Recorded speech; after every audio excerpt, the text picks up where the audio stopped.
Mi nombre es Alejandra Kim. Yo soy mamá homeschooler. Tengo educando en casa sin escuela desde hace 9 años a mis dos hijas de 15 y 12 años. Así que hoy vamos a estar hablando de los métodos o las diferentes formas en las que las personas que están interesadas en la educación en casa pueden llevar la educación en casa, ¿verdad?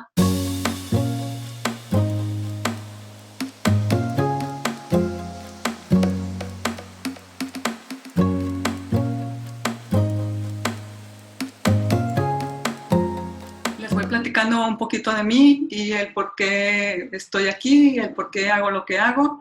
Cuando mi hija mayor entró a primaria, bueno, ella venía de un jardín de niños Montessori.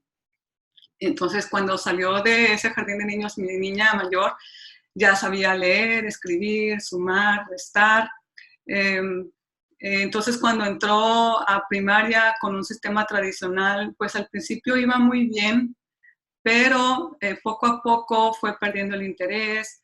Ya saben, entre el grupo de 30, 40 niños que eran, solamente 5 niños sabían leer y escribir, y entonces la maestra tenía que estar esperando y apoyando más a los otros niños que necesitaban más ayuda. Y pues a mi hija la ponían a colorear en lo que, como terminaba sus asignaciones, en lo que esperaban a los demás, se la pasaba coloreando en clase. Entonces, pues poco a poco fue perdiendo el interés, se fue aburriendo.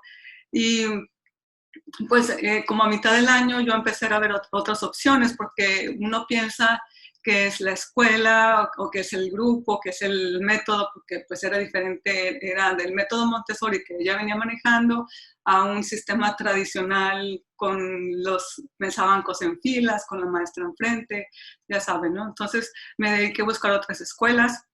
Ninguna todo era lo mismo casi, y las escuelas que tenían como pedagogías alternativas pues realmente se salían de nuestro presupuesto, realmente son muy caras y no podíamos pagarla. Pero investigando escuelas, pues por ahí me encontré con la opción del homeschooling.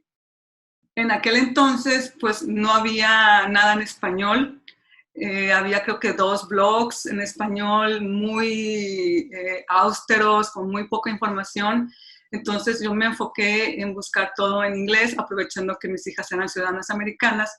Me uní a un grupo de homeschoolers en San Diego, hice mis preguntas, ahí esto se atoró, hice mis preguntas, me recomendaron muchos libros, me contestaron mis dudas y así fue como entré al mundo de toda la literatura que hay con respecto al homeschooling. Entonces empecé a investigar, me fui a la biblioteca y allí en la biblioteca en San Diego y en las bibliotecas en Chula Vista hay una sección, así unos estantes completos de libros acerca de homeschooling. Entonces pues yo me venía con estos libros y ahí entre uno de esos libros había un librito muy básico, antiguo, que decía métodos para la educación en casa, homeschooling methods. Entonces pues me lo traje. En aquel entonces el librito traía nada más 6 métodos y empecé a leerlo, me interesaron algunos y entonces ya a base de eso pues empecé a investigar más de esos métodos que me gustaron.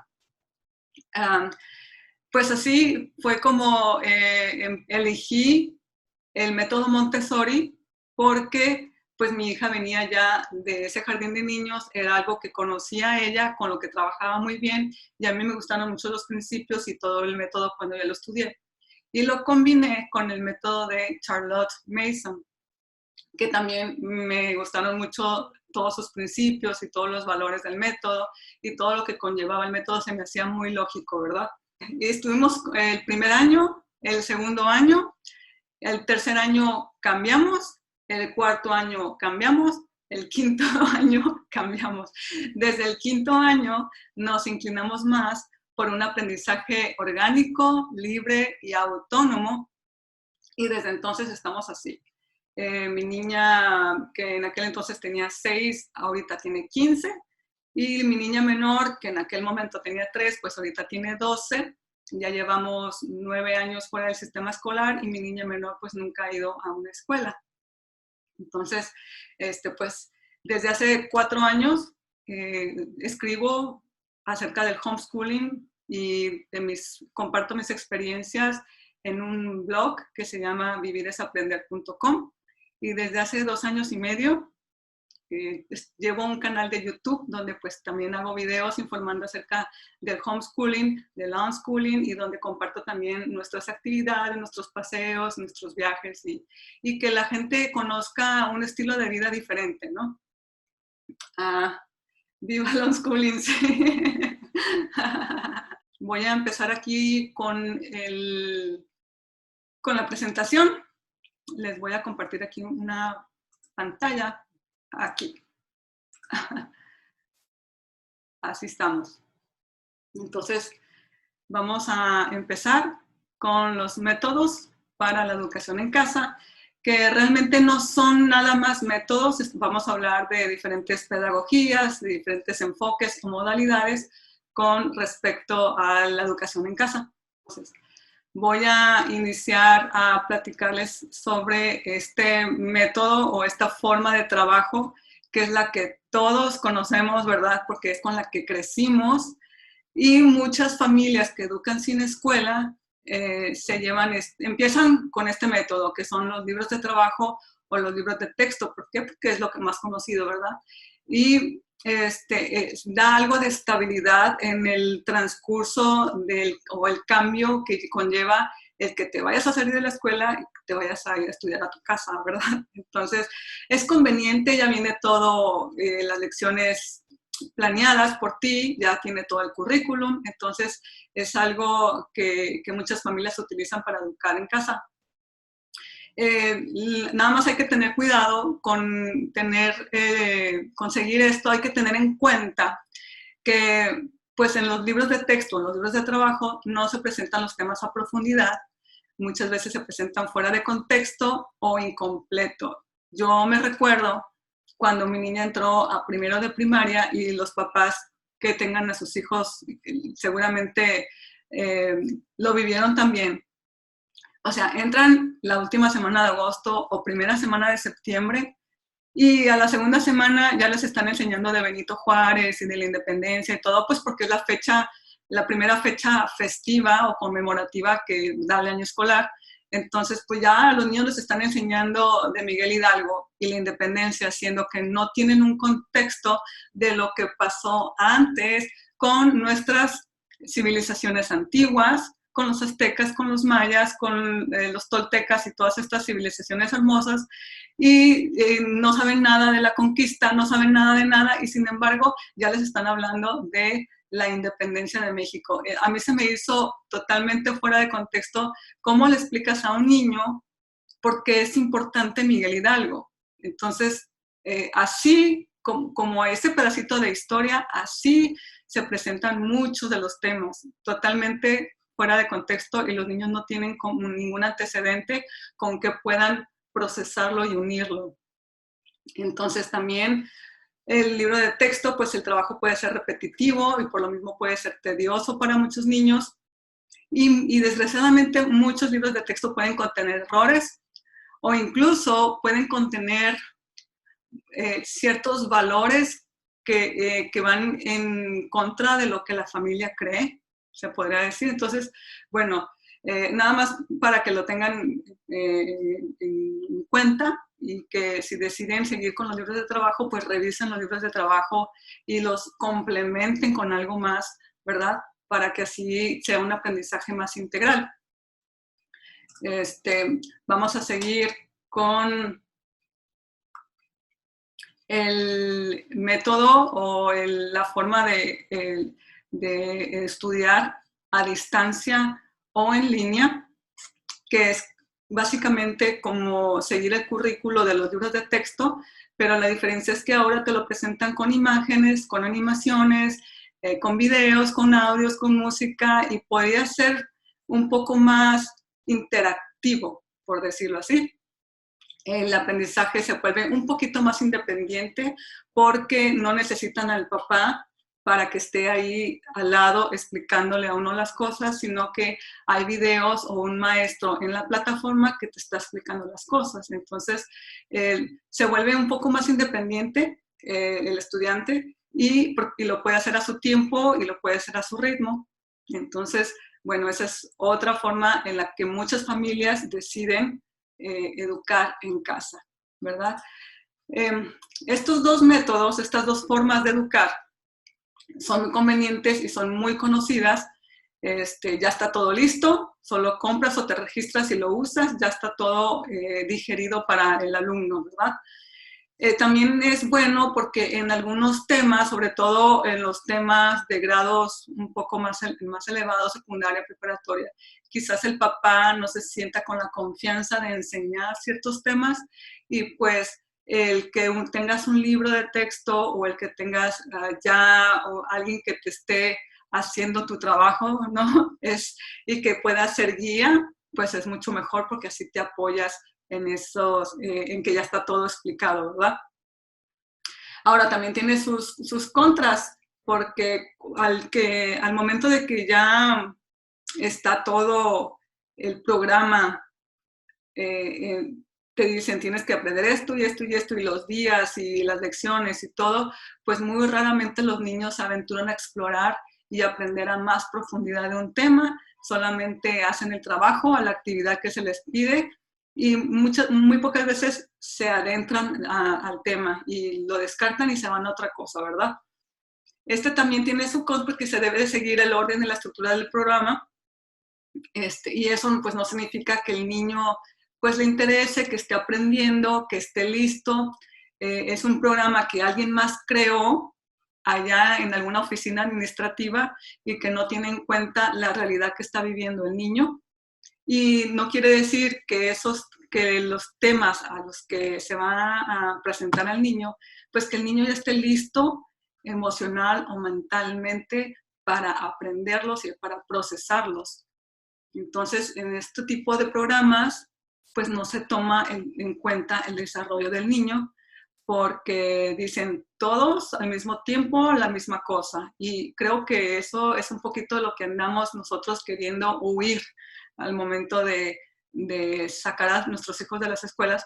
Pero, como les digo, estos programas nos dan la conveniencia de que ya está todo y aparte es como una fácil transición, ¿no? Ahora sí vamos a empezar con los métodos alternativos o los enfoques alternativos, ¿verdad? Aquí vamos con el método clásico. El método clásico sigue el patrón del trivium, que se enfoca en la gramática, la lógica y la retórica. Este método sigue en las etapas del desarrollo de los niños, cada una con 4 años, es decir, de 6 a 9 años es la etapa de la gramática, y luego de los 9 a los 12, y luego de los 12 a los 18 años. En la etapa de la gramática, el niño se cree que está listo para absorber información, para memorizar, para imitar, y aquí se le pone al niño se le presentan todos los hechos y se hace que el niño aprenda así casi como en la escuela, así de martillito, como dicen, ¿verdad? Es muy importante, este método se centra en el lenguaje, el objetivo final es que los muchachos sepan hablar, escribir asertivamente, elocuentemente, que sepan debatir, defender sus ideas, tanto para hablar como para escribir, como les digo. Entonces, desde la primera etapa se enfocan en el latín, incluso llevan así la materia de latín, para que los niños sepan la raíz de las palabras y su relación con otras palabras. En la segunda etapa, que es la etapa de la lógica, pues ya el niño está listo para más profundidad, para investigar, para analizar, para evaluar, conectar hechos. Y aquí llevan la materia así como va, la materia lógica. Y hay libros y se les enseña a pensar lógicamente. Luego, en la tercera etapa, que pues es la etapa de la retórica, aquí se les enseña a utilizar el conocimiento y la habilidad de la argumentación lógica para escribir o para hablar, y se enfocan mucho en que los muchachos lean las grandes literaturas universales, desde Platón y Sócrates hasta los tiempos modernos, y que ellos vayan viendo la relación y que vayan viendo de dónde vienen todas las ideas y cómo unas ideas se van llevando a otras. Entonces, este es un método muy riguroso, es un método muy matadito, ¿verdad? Pero muchas familias en Estados Unidos lo hacen. La persona que ven aquí en la foto es Susan Weiss Bauer. Escribió un libro que se llama The Well-Trained Mind, precisamente para los homeschoolers. Y en ese libro, si les interesa este método, les habla exactamente de cada una de estas etapas de desarrollo y les aconseja o les sugiere materiales y cómo llevarlo a cabo. Entonces, yo ahorita les estoy hablando de los métodos así muy por encimita, pero si a ustedes les interesa alguno, pues para que vayan a profundizar un poquito más. Son muchos métodos, así que me voy a ir pues un poquito rápido, ¿verdad? Entonces, este fue el método clásico. Vamos con el método Montessori, que yo lo amé en su momento, ¿verdad? Este método fue creado por María Montessori en base a las observaciones y a estudios de comportamiento de los niños. Ella observó características en los niños que dice, ¿saben que todos los niños tienen estas características? Y las quise escribir porque creo que son importantes, quiero que las tengan presentes, porque casi todos los otros métodos también piensan lo mismo, también se enfocan en lo mismo. Entonces, las características universales de la infancia. Todos los niños tienen una mente absorbente. Todos los niños pasan por periodos sensibles. Ella se refiere a periodos sensibles a que hay ciertas etapas o ciertas ventanas de oportunidad en que los niños tienen el interés y la curiosidad intelectual, donde los niños están receptivos a ciertos estímulos. Entonces, es el momento de presentar seguir, apoyar la educación de lo que el niño está curioso o interesado, ¿verdad? Entonces, también otra de las características es que todos los niños quieren aprender, que todos los niños aprenden por medio del juego y del trabajo, que todos los niños pasan por diversas etapas de desarrollo y que todos los niños quieren ser independientes. Ténganlos presentes porque creo que en la escuela es el único lugar donde no consideran estas características de los niños y se piensa que los niños son todo lo contrario, ¿verdad? Que están desmotivados, que no quieren aprender, que hay que obligarlos y todo eso. Entonces, María Montessori desde entonces decía, ¿saben qué? No, todos los niños están ávidos por aprender, tienen diferentes etapas de desarrollo que hay que aprovechar para apoyarlas, hay que saberlas para apoyarlas. Y todos los niños quieren ser independientes y saber hacer las cosas.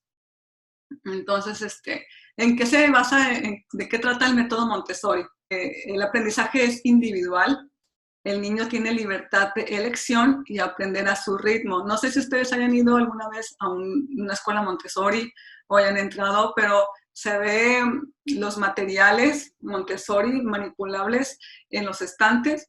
Lo que pasa es que los niños pueden tomar el material con el que quieran trabajar en el momento en el que lo quieran hacer. No está una maestra diciéndoles, te toca hacer esto, te toca hacer lo otro, sino que el niño es libre de ir a trabajar con el material que quiera. Pero esto para antes, la maestra, obviamente que no son maestras, son guías, así se les llama, ya le presentó cómo trabajar con el material. Y entonces, o sea, primero notó que el niño ya está listo para el material y después le presentó el material y lo dejan ahí en el estante para que el niño vaya y lo pueda manipular como en el tiempo que él quiera, ¿no? Entonces, así es como los niños van aprendiendo en un ambiente ordenado, en calma, hay estructura, pero hay libertad. En el método Montessori se invita a que los niños experimenten el mundo a través de los sentidos.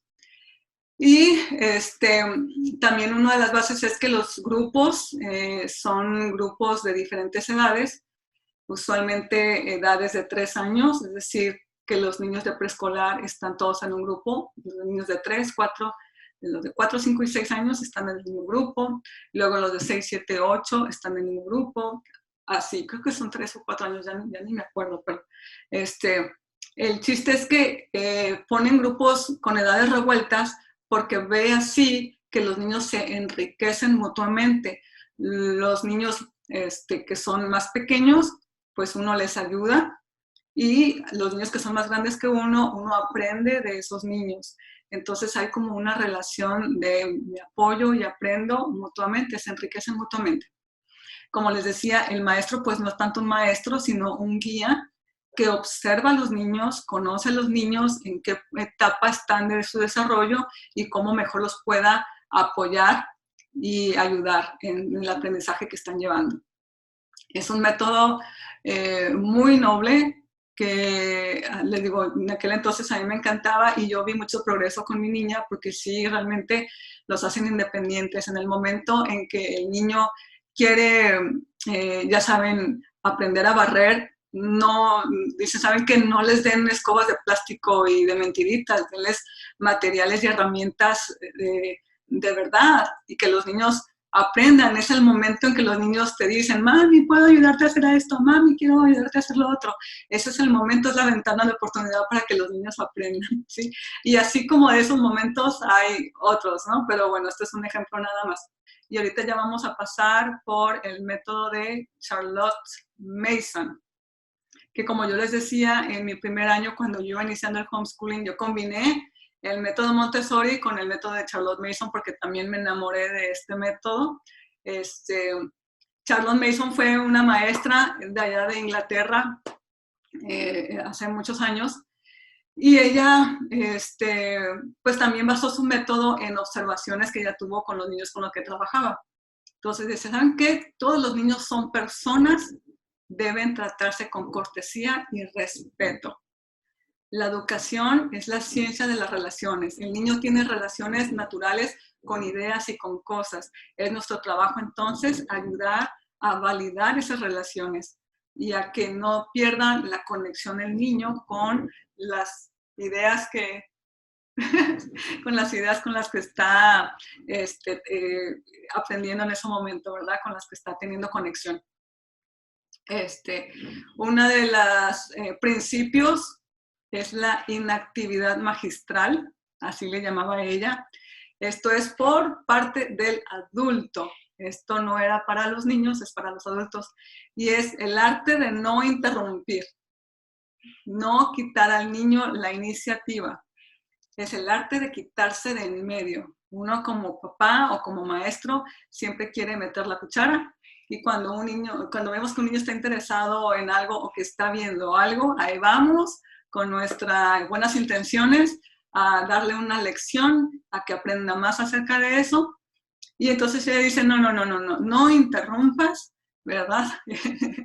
Entonces, no le quites al niño la iniciativa. Cuando está haciendo un proyecto, no lo quieras direccionar, ¿verdad? Déjalo que el niño trabaje su mente, su capacidad de pensamiento crítico, y que vaya sacando lo mejor de sí. Entonces, uno como papá tiene que inspirar a ser mejor y no tratar de adueñarse del aprendizaje del niño. ¿En qué se basa el método de Charlotte Mason?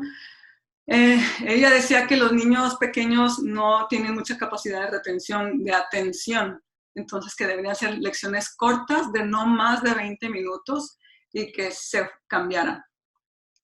También ella recomendaba mucho que el niño estuviera en contacto con la naturaleza a diario, por horas, y que se fueran a explorar, y que de la exploración iban a salir temas de los que podían aprender.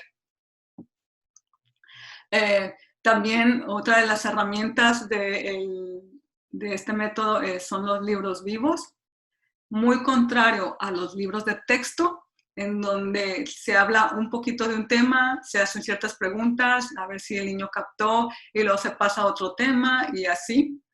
Los libros vivos, como su nombre lo indica, contienen vida, contienen emoción, contienen personas, contienen experiencias. No es lo mismo que en un libro de texto, te digan, estas son las partes de la mariposa, dibuja, colorea, bla, bla, bla, a ver si entendiste, a que al niño se le presente un libro acerca de las mariposas de una persona que apasionada de las mariposas, estudió las mariposas, comparte la experiencia, comparte cómo vivió, cómo fue su aprendizaje, cómo aprendió. Entonces, el tema de las mariposas cobra vida, ¿sí? Eso se le llama libros vivos, ¿ok?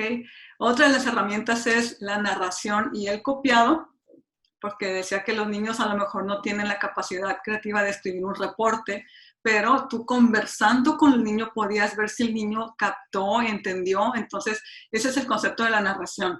Leíste un libro y en lugar de pedirle al niño el reporte del libro por escrito, le dices, mijo, sí, ¿qué entendiste? A ver, cuéntame qué pasaba con el personaje o cuál fue el problema, cosas así. Entonces, el niño narrando lo que venía en el libro, entonces, pues ya con eso se da por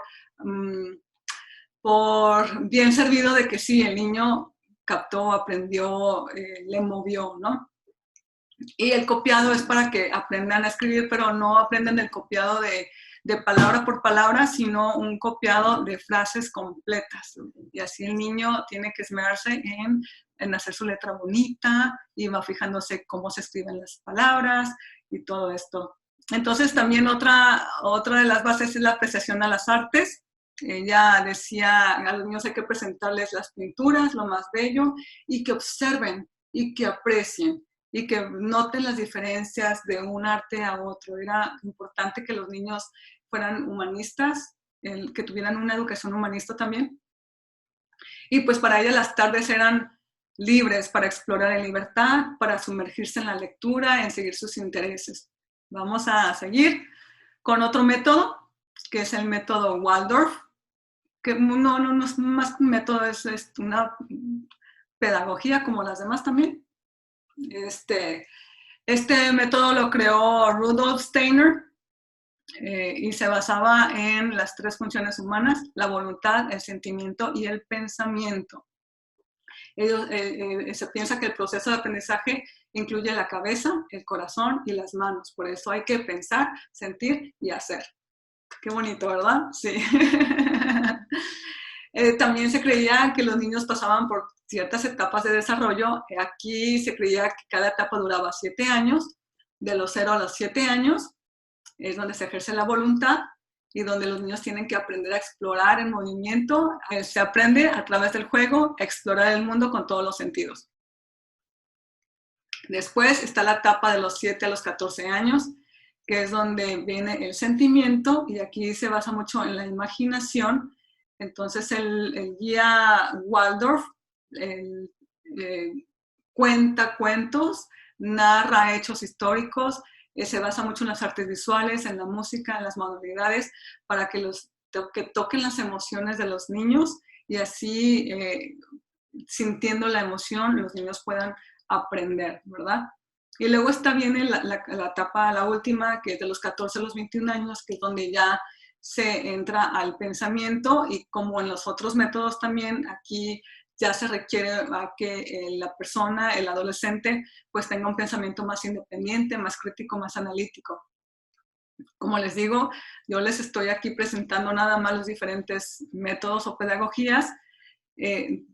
No me puedo meter con cada uno a profundidad, pero estos traen muchas cosas de trasfondo, muchos valores que quizá estén de acuerdo, quizás no. Por eso es bueno que si les interesa alguno lo investiguen bien, ¿verdad? Hay muchas familias educando en casa con el método Montessori. Hay muchas familias educando en casa con el método Charlotte Mason. Hay muy poquitas, creo, educando en casa con el método Waldorf, o quizás haya muy pocas compartiendo del método Waldorf, pero sí las hay. Si ustedes van y buscan en el internet método Montessori homeschooling o algo así, les van a salir blogs de personas que comparten cómo llevan el método Montessori en casa. Hay mucha información en inglés, pero ya también las hay en español. Y así con cada uno de los métodos, con el método de Charlotte Mason, pónganle así Charlotte Mason Homeschool en español, y también van a salir ahí personas que llevan el método Charlotte Mason y cómo lo llevan, y así para que se den la idea y conozcan mucho más de cada uno de los métodos, ¿verdad?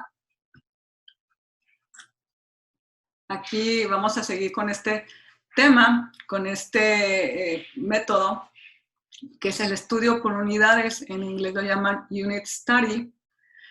Y aquí, no sé si alcancen a ver ahí muy bien la gráfica que puse, se centra un tema, se toma un tema y entonces en base a ese tema se enlazan diferentes materias. Entonces se trata de interconectar todo. Esto hace que el estudio de los temas sea más profundo y desde diferentes enfoques. Entonces, por ejemplo, si el tema es el renacimiento, ¿verdad? Pueden, no sé, ver en qué parte de la historia es que viene el renacimiento, en qué parte del mundo viene el renacimiento, quiénes son los creadores o los que apoyan el renacimiento, quiénes estaban de reyes o de gente poderosa en aquel entonces, cómo era la arquitectura en aquel entonces, cómo era la música, incluso muchas familias hasta hacen recetas de cómo se cocinaba allá, qué era lo que comían, cómo era el idioma, se ponen a ver la poesía de aquella época y así, ¿no? Las ciencias, la astronomía, qué se sabía en aquel entonces. Entonces, se agarra un tema y sobre ese tema va girando todo en las materias, si es que quieren dividir, ¿verdad? El aprendizaje en casa en materias. Esto es muy viable o conveniente para las personas que tienen hijos de muchas edades diferentes, porque se puede ver un solo tema con todos al mismo tiempo. Entonces, no importa si el niño tiene 4 años y el más grande tiene 15, pueden estar aprendiendo lo mismo. Claro que al de 4 años pues es muy diferente las actividades que se les van a presentar o que va a hacer con respecto a los de 12, a los de 15, ¿no? Pero sí es, como incluye a toda la familia vive en ese tema, se realizan actividades y proyectos juntos y el tiempo puede ser lo que ellos decidan, puede ser una semana, pueden ser 2 semanas, puede ser un mes, ¿verdad? Se supone que el tema que eligen es en base a los intereses de la familia, algún interés en especial. Pero también puede ser que el padre elija un tema y él planee todo, ¿verdad? Digo, lo ideal sería que saliera por un interés real de algún niño o de algún miembro de la familia y no solamente por imposición. Pero hay muchos padres que así lo hacen cuando ven que no hay como que algún interés específico en ese momento, entonces ellos eligen un tema por el que aprender. Entonces, en este método pues se puede utilizar cualquier variedad de herramientas, desde los paseos educativos, las visitas a personas que sepan de ese tema, a festivales, museos, la biblioteca, bueno, lo que utilizamos todos para aprender, pero ellos se enfocan a un tema, ¿no? Vamos a seguir. Dice, el método Waldorf maneja materiales naturales, ¿verdad? Sí, Pati. El método Waldorf trata es muy orgánico, si esa es la palabra, ¿verdad? Y es también muy noble, muy bello. Yo cuando lo estudié, lo vi, sí, tiene muchas cosas muy bellas, sobre todo que dejan a los niños explorar en libertad, que les dan, valoran mucho la imaginación y la creatividad y no les tratan de imponer luego lo académico, por así decirlo, ¿no? Entonces sí, también el método Montessori se supone que los materiales deben ser materiales de calidad y también de madera o de vidrio o algo así, no plástico ni nada de eso, ¿verdad? Porque dicen que los niños tienen que presentarles los materiales, pues no quiero decir valiosos, pero que lo aprecien, vamos, que el niño sepa que es un material que debe cuidarse, ¿verdad? Este es el estudio por proyectos.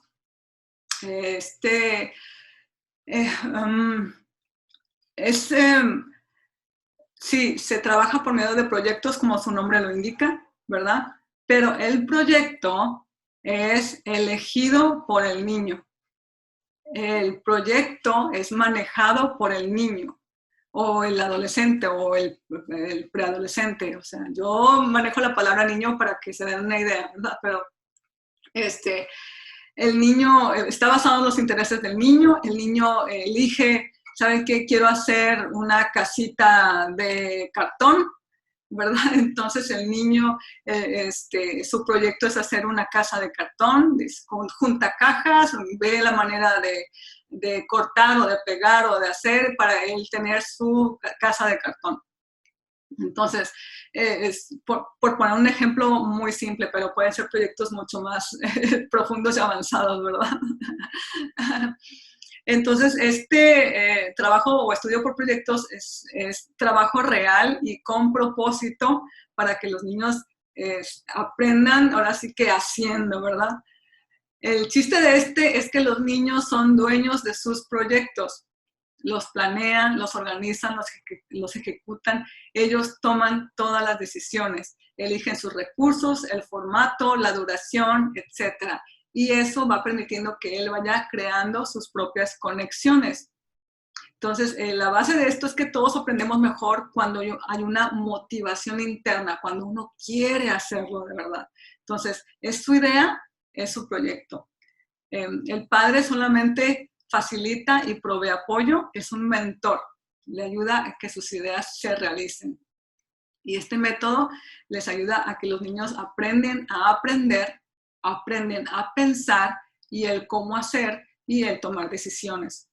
Usualmente, cuando un niño tiene un proyecto, nosotros como papás bien intencionados, tratándole de ayudar al proyecto, pues como que nos queremos adueñar y, ay, haz esto así, y haz esto acá, y qué tal si le pones esto allá, y esto y que lo otro. Y a veces hasta ya el niño perdió el interés y ahí seguimos los papás queriendo que el niño termine y haciendo, y pues, por eso a veces los niños pierden el interés, porque ya ven que el papá toma toma su lugar, que ya está direccionando, que ya está metiendo la lección, y entonces dice, ay, bueno, ya no es mi proyecto, ¿verdad? Entonces aquí el chiste es que la persona, el niño, el adolescente tiene que estar a cargo de todas las decisiones de su proyecto y de cómo lo quiere terminado o cómo lo quiere dejar a medias.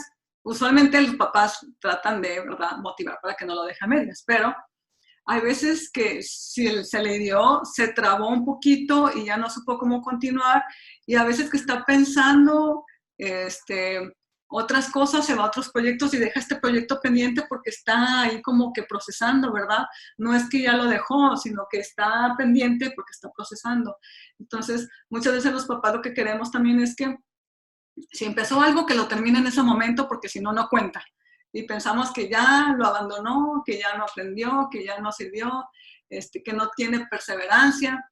Pero es que el aprendizaje no funciona así. El aprendizaje, los niños como los adultos, nos tenemos que permitir esas pausas para volver a planear, para cambiar la estrategia, para acá en el atrás de nuestra conciencia, por acá está trabajando, mientras estamos haciendo otra cosa totalmente diferente, nuestra mente sigue acá trabajando cómo seguir adelante, ¿verdad?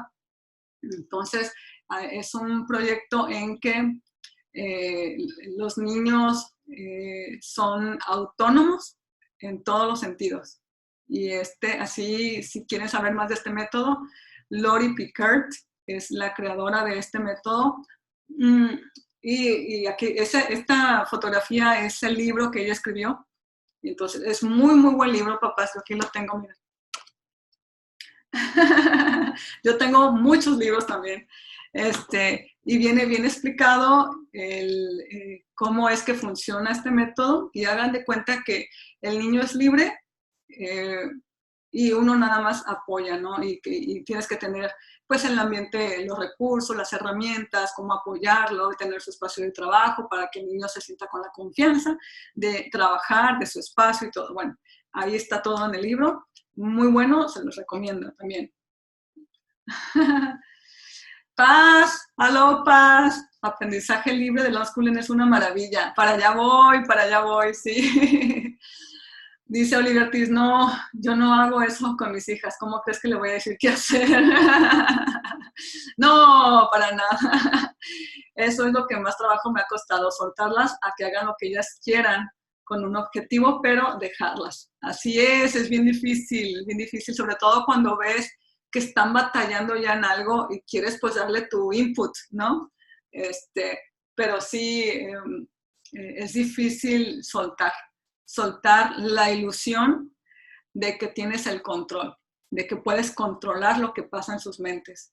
Nadie puede controlar lo que pasa en la mente de alguien más, por más explicaciones que tú le des y por más opciones, alternativas, enfoques y bla, bla, bla que tú le des, no puedes controlar lo que está pasando en la mente de alguien más. Entonces hay que soltar la ilusión de que puedes controlar, ¿verdad? Sí, pero para que sean autónomos, pues hay que dejarlos. Eso es lo que siempre me estoy recordando. Sí. Paulina León dice, qué interesante, el estudio por proyecto me suena muy padre, pero es verdad que cuesta mucho quitarse de en medio. Pues sí, pero tampoco no es como quitarse de en medio para siempre. El padre tiene que estar ahí acompañando. Y eso, para nosotros los unschoolers, es la palabra base, acompañar, ¿verdad? No abandonar. No vas a dejarlo que, vas a hacer ese proyecto, no sé, que te vaya bien. No, sino también estar interesados en su proyecto y estar viendo, o conectando con él, qué necesitas, a dónde te llevo, qué es lo que te hace falta, en qué te puedo apoyar, cosas así, sin tratar de adueñarse de su proyecto, ¿verdad? Me diste en la cabeza con esto, soltar la ilusión de que tienes el control. Gracias. Sí, bueno, así es, Olivia, ni modo. Ahora sí vamos con el unschooling. Que bueno, es muy mal entendido, temido. La gente se asusta, se comprende muy mal. Hay muchas definiciones diferentes. Entonces, cada quien quizá te explique el unschooling de manera diferente, porque no hay una definición del libro exacta, ¿sí? Para platicarte del unschooling, debo platicarte de John Holt y cómo fue que llegó a esta, que pues no es método, en filosofía, corriente, enfoque de aprendizaje, enfoque de educación. John Holt fue un maestro de escuelas primarias en Estados Unidos que empezó a notar en sus alumnos pues que no aprendían. Entonces decía, ¿por qué no aprenden? ¿Por qué no aprenden? Entonces empezó a observar conscientemente a los alumnos en su clase y en las clases de otros colegas y empezó a tomar notas sobre lo que él veía, sobre cómo los niños interactuaban con el maestro y de cómo procesaban la información que les estaba dando, ¿no? Entonces, él escribió su primer libro en base a estas notas, que aquí lo tengo. Se llama How Children Fail, ¿verdad? Y pues aquí él nos dice, saben que los niños no aprenden por esto y esto y esto y esto, más que los niños, en qué fallan los niños, es más bien en que están fallando las escuelas, ¿verdad? How Children Fail es lo que se hace en las escuelas que hace que los niños estén fallando, y fallando de muchas maneras diferentes, no solamente académicamente. Entonces, después de un tiempo, él escribió su segundo libro que se llamaba How Children Fail, How Children Learn, ¿verdad? Y también se basó en observaciones de lo que él notaba e interactuaba con los niños en las escuelas y con niños de sus amistades que tenían niños, ¿verdad? Entonces, ¿cómo aprenden los niños? Y los niños aprenden así y así y así, en estas situaciones, así procesan la información, bla, bla, bla. Entonces, bueno, aquí este libro también es muy interesante. Él escribió otros libros más. En aquel entonces, cuando escribió estos libros, él creía en las escuelas, era lo que él conocía. Y entonces, a través de esto, él empezó a buscar una reforma en las escuelas. Saben que los niños no van a aprender así como los estamos haciendo que aprendan, no aprenden así. Hay que cambiar la forma en que los estamos educando. Pero obviamente esta reforma nunca se dio, los gobiernos no tienen voluntad, intención de cambiar la escolarización como la conocemos. Entonces, él cambió su enfoque y en lugar de tratar de convencer al sistema que cambiara, ¿verdad? Se enfocó en apoyar a los papás que ya estaban educando sin escuela a sus hijos, a los que estaban haciendo homeschooling. Él notó también que entonces estos papás sacaban a sus hijos de las escuelas, pero se llevaban todo el sistema escolar a casa. Se llevaban los libros de texto, las calificaciones, los exámenes, los grados, se llevaban todo la escuela a casa. Entonces decían, no, no, no, no, porque estamos repitiendo los errores que se hacen en la escuela, los errores del sistema, los estamos replicando en casa. Entonces, papás, mejor no hagan eso. Mejor no escolaricen, no lleven un plan, ¿verdad? Entonces de ahí viene la palabra. Se le ocurrió schooling, quiere decir escolarización. Entonces a él se le ocurrió unschooling, que quería decir sin escolarización, sin el tratar de meterle algo a la mente de alguien más, ¿verdad? Grismar, saludos chicas, gracias por compartir, Alex, Kim y Olivia. Gracias por estar aquí y acompañarnos, Grismar. Entonces, bueno, de ahí viene la palabra unschooling. También se le conoce como aprendizaje libre, natural, orgánico, aprendizaje autodirigido o aprendizaje autónomo. ¿En qué se basa el aprendizaje libre? ¿Verdad? Se confía en los procesos naturales de los niños y su motivación interna. Se cree que todos los niños vienen diseñados biológicamente a aprender, que están motivados internamente. Por eso es que los bebés cuando nacen ya vienen, que quieren hablar, quieren gatear, quieren caminar, quieren brincar, quieren correr, porque están aprendiendo activamente, siempre absorbiendo todo lo que hay en el ambiente, en su entorno, aprenden a hablar sin que nadie les enseñe, aprenden a caminar sin que nadie les enseñe. Tienen su motivación interna. Entonces, en el unschooling se respeta al niño como ser humano, independiente y autónomo, se respetan sus ritmos y sus intereses. El aprendizaje sucede cuando hay un interés, cuando hay una necesidad real de aprender, saben que necesito aprender esto y vas y buscas la información o cómo hacerlo, entonces aprendes. O cuando ya se esté listo para recibir la información, por eso se busca, ¿verdad?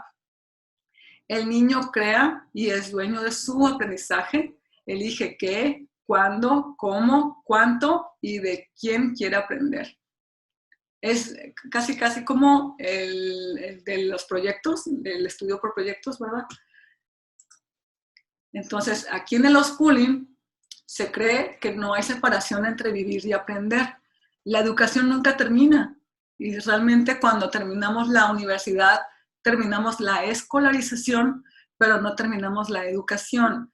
Usualmente se confunde lo que es la educación con lo que es la escolarización y son cosas diferentes. La educación sigue por toda tu vida hasta que te mueras, ¿verdad? Entonces, es un proceso continuo. Se aprende del diario vivir.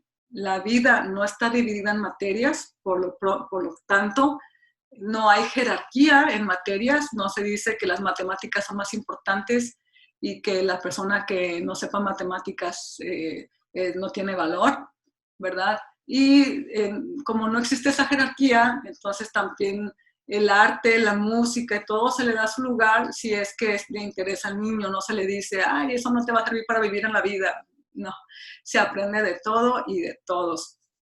Entonces, todo aprendizaje es valioso. todo es educativo, no es de que esto sí es productivo y educativo y esto no es productivo y no es educativo, entonces no lo hagas, estás perdiendo tu tiempo. No, aquí nadie pierde su tiempo, todo es aprendizaje, ¿sí? Y entonces, ¿qué es lo que tiene que hacer el papá? Bueno, el papá tiene que dar acceso al mundo lo más que pueda y llevar un entorno rico en recursos, ya sea en casa o en la comunidad, que el niño siempre tenga herramientas y recursos disponibles, que tenga variedad de opciones para que así tenga un aprendizaje más rico. El padre facilita, apoya, ofrece, proporciona y, como les decía, acompaña.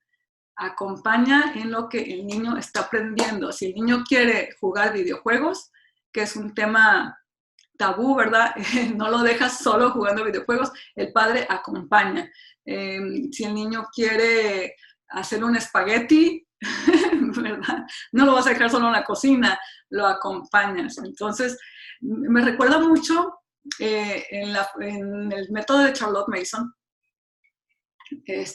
Se habla mucho de la formación de hábitos. Ella decía que la base de lo que el adulto es sus hábitos, ¿no? Y en esto, Oli, seguramente tú sabrás más que yo, ¿verdad? Pero Charlotte Mason decía, existe el hábito de la atención, el hábito de la generosidad, el hábito, muchos hábitos diferentes. Pero ella decía, en cuanto a los hábitos de higiene, por ejemplo, decía, ¿tú quieres que el hijo se lave las manos antes de comer? Entonces no nomás le digas, ve y lávate las manos. No, sino que ven, lavémonos las manos. Entonces acompañas al niño a lavarse las manos. Si quieres que se lave los dientes, si quieres que haga su cama, todo es acompañar para ir creando el hábito, ¿no? Entonces, a mí me recuerda mucho el homeschooling con esto de los hábitos porque siempre tienes que acompañar a tus hijos en lo que estén activamente aprendiendo. Y en el homeschooling lo más importante es la conexión, la relación, la presencia del papá, la armonía familiar, la conexión que tú tienes con tus hijos. Al momento de que ya no les estás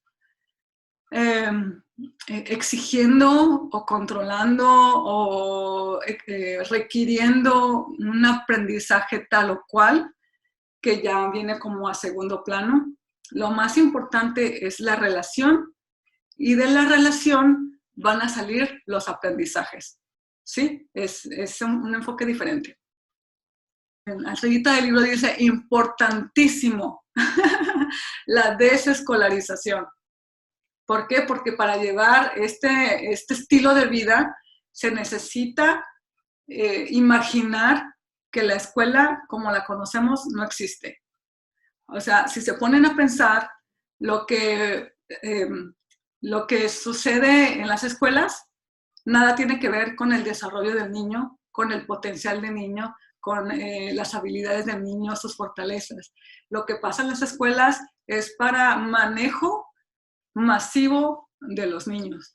Entonces, los grados, los exámenes, las calificaciones, todas esas cosas, el que el niño tenga que aprender ciertas cosas en cierto momento, porque el currículo así lo pide, así lo requiere.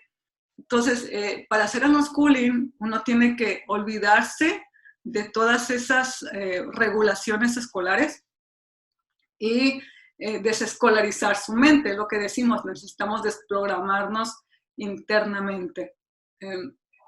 Entonces, en lugar de ver el aprendizaje solo así, en lo que esto tiene que ser, esto debería ser, bla, bla, bla, entonces nos quitamos la escolarización y vemos que el aprendizaje está en todas partes y que hay un mundo de opciones y recursos allá afuera.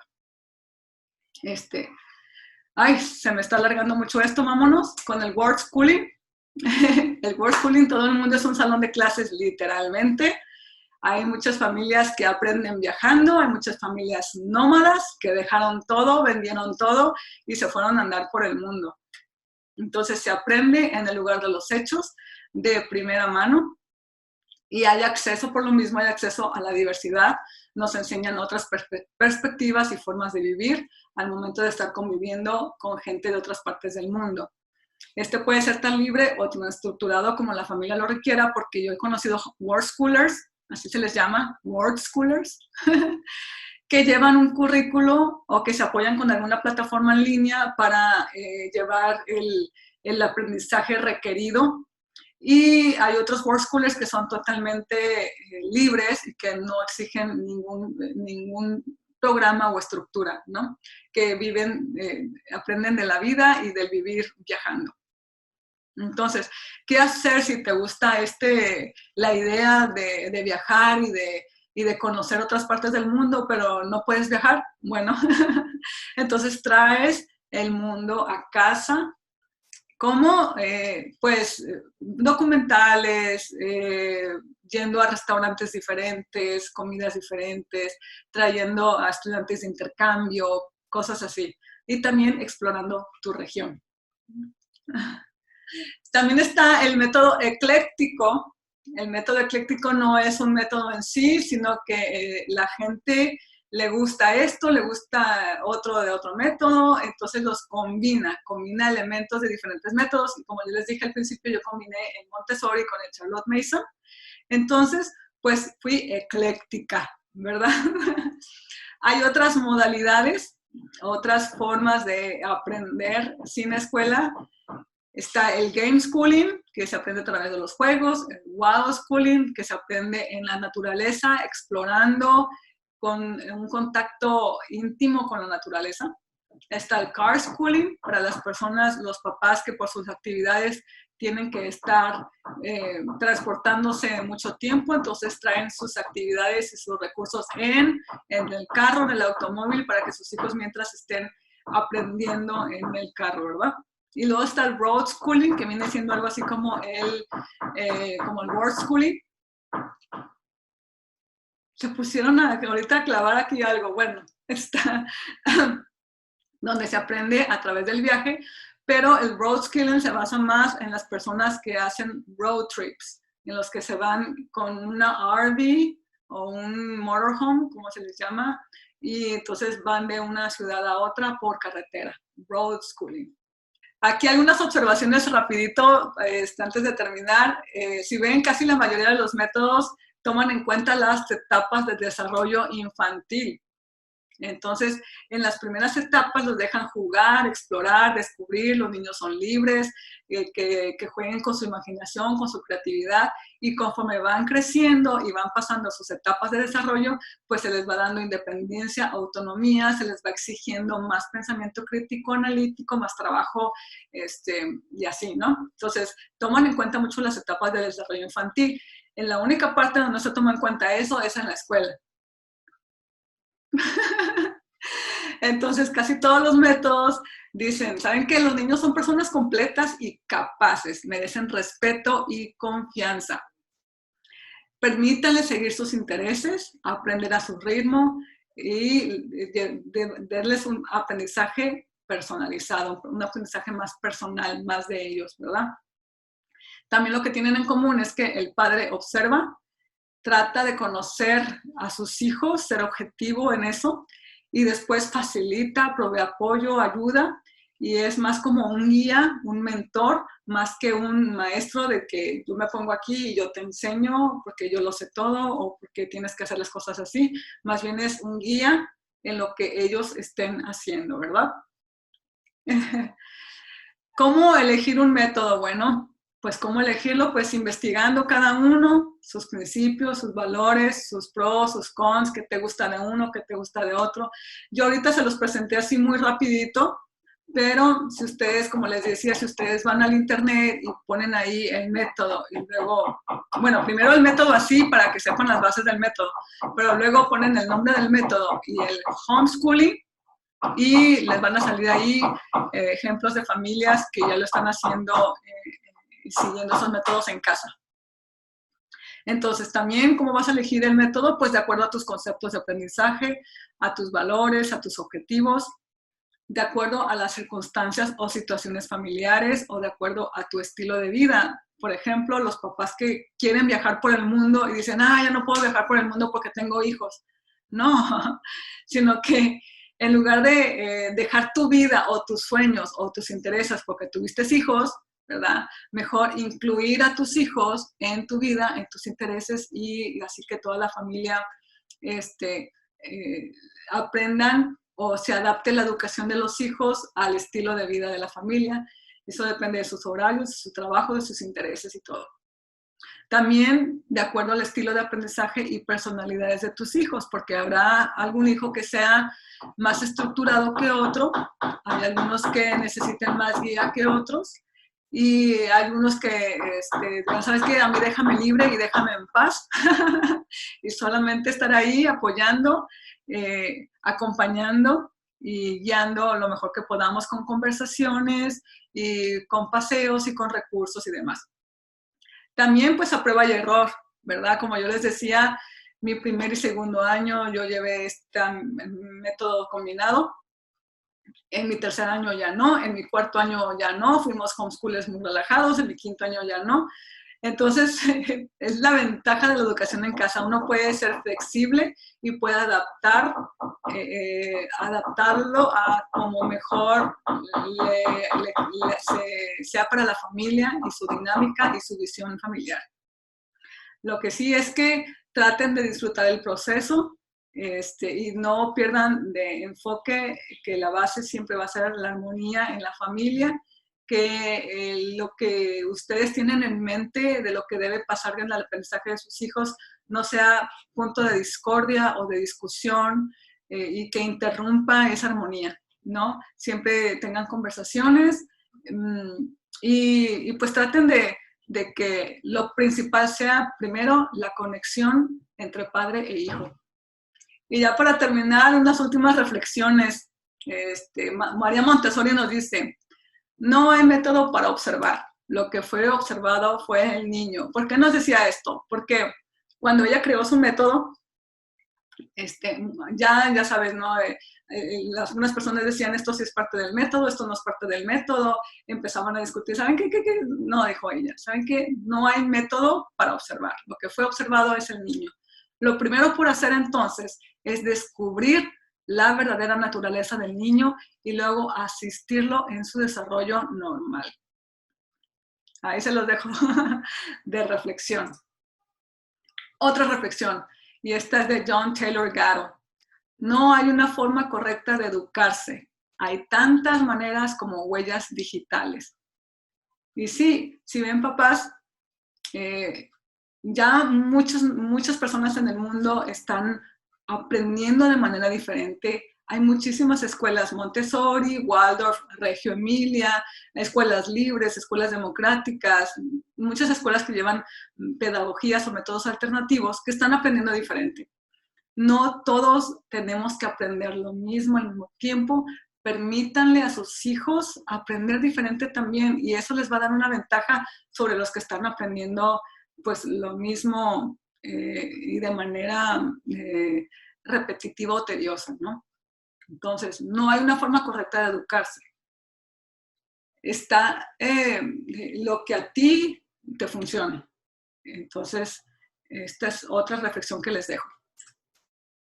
Y la última reflexión para los papás que quieran realmente seguir este estilo de vida, que vean el homeschooling como una opción viable a largo plazo, es que lo que dice Andrés Stern en su libro Yo nunca fui a la escuela, dice, lo que hace excepcionales a mis padres es la elección que han hecho, o sea, la elección de no llevarlo a la escuela y la actitud con lo que han seguido pues esa elección. Dice, pero esta lección está al alcance de cualquier persona correctamente informada y sinceramente dedicada. Las cualidades son amor, convicción, constancia, apertura de mente, respeto y confianza. Por ahí leí hace poquito que nosotros podemos tener en nuestra educación en casa el mejor método, las más avanzadas tecnologías, los mejores libros, pero si no hay amor, pues nada sirve, ¿no? La base de todo siempre debe ser el amor, el respeto y la confianza en la familia.